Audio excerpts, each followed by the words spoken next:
哥林多前書第9章，我敢唔係自由嘅人，敢唔係使徒嗎？我冇見過我哋嘅主耶穌嗎？你哋唔係我為主做工所結嘅果子嗎？就算別人唔看我做使徒，你哋總愛看我做使徒，因為你哋想做主嘅信徒，呢個事實就係我做使徒嘅證據。別人批評我嘅事，我就按樣辯護講。敢講我哋冇權利好靠福音釋法嗎？敢講我哋做唔得像其他嘅使徒，像主嘅老太，像彼得一樣，帶等信主嘅伴娘向下履行嗎？敢講唯有巴拿巴老我，就一天愛靠做事來維持身份嗎？萬人做餅刺屁糧食啦，萬人種葡萄，無識自家研度出生嘅葡萄啊！萬人畜養，無識羊群嘅嫩啊！我所講嘅，敢只有照人嘅意見，法律敢唔係也按樣講嗎？摩西嘅法律講，牛踏谷嘅事，唔好弄定佢嘅罪。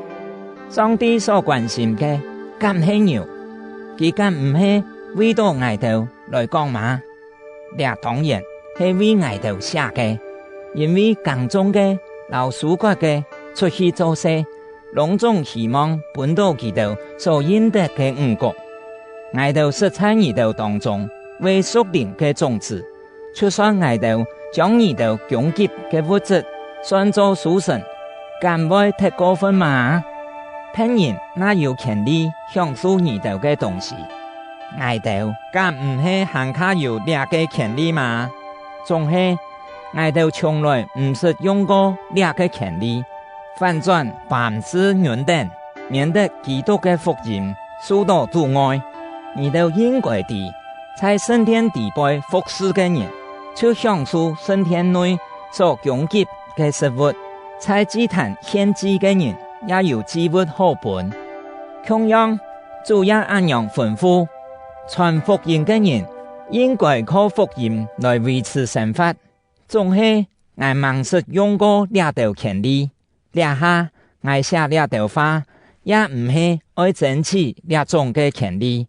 我是咩唔甘願本我所誇口嘅落空，我傳福音並冇乜嘅好誇口，因為我係奉命去傳嘅，我唔傳福音就慘咧。我那係甘心樂意傳福音，就會有報賞。